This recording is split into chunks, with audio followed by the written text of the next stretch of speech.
Welcome friends. মহার্ঘ ভাতা বা ডিএ নিয়ে গুরুত্বপূর্ণ আপডেট আনন্দবাজার পত্রিকায়। অবশ্যই ভিডিওটি দেখবেন, শেয়ার করবেন, চ্যানেলগুলো সাবস্ক্রাইব করবেন। দেখুন কি বলা হচ্ছে, মহার্ঘ ভাতা কর্মী তথ্য চাইল নবান্ন।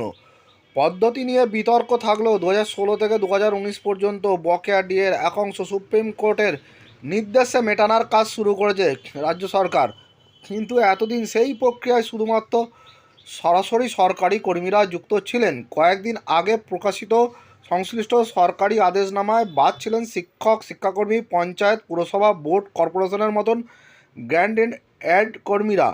তা নিয়ে বিতর্ক শুরু হয়। এবার সেই সকল কর্মীদের তথ্য তৈরি করার নির্দেশ দিল রাজ্য। সূত্রের খবর, বুধবার অর্থ সচিব প্রভাত মিশ্রের নেতৃত্বে এই সংক্রান্ত একটি বৈঠক হয়।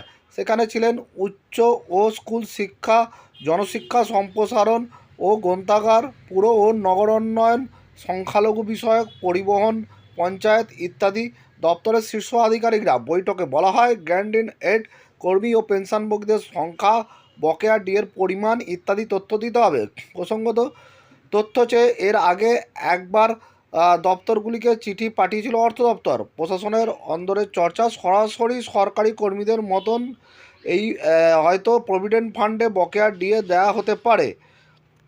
পেনশনভোগীরা তা পেতে পারেন ব্যাঙ্ক অ্যাকাউন্টে। তবে কবে এ ব্যাপারে চূড়ান্ত সিদ্ধান্ত হবে তা এখনও স্পষ্ট হয়নি। তাহলে দেখলেন, সরাসরি সরকারি কর্মী পেনশনারদের মতন এবার গ্র্যান্ড এড, অর্থাৎ রাজ্যের শিক্ষক, শিক্ষাকর্মী, পঞ্চায়েত, পুরসভা, কর্পোরেশন, সমস্ত যারা রাজ্য সরকারের থেকে মাইনে নেন, রাজ্য সরকারের কন্ট্রোলে আছেন, তাদের এবার দিয়ে দেওয়া হতে পারে।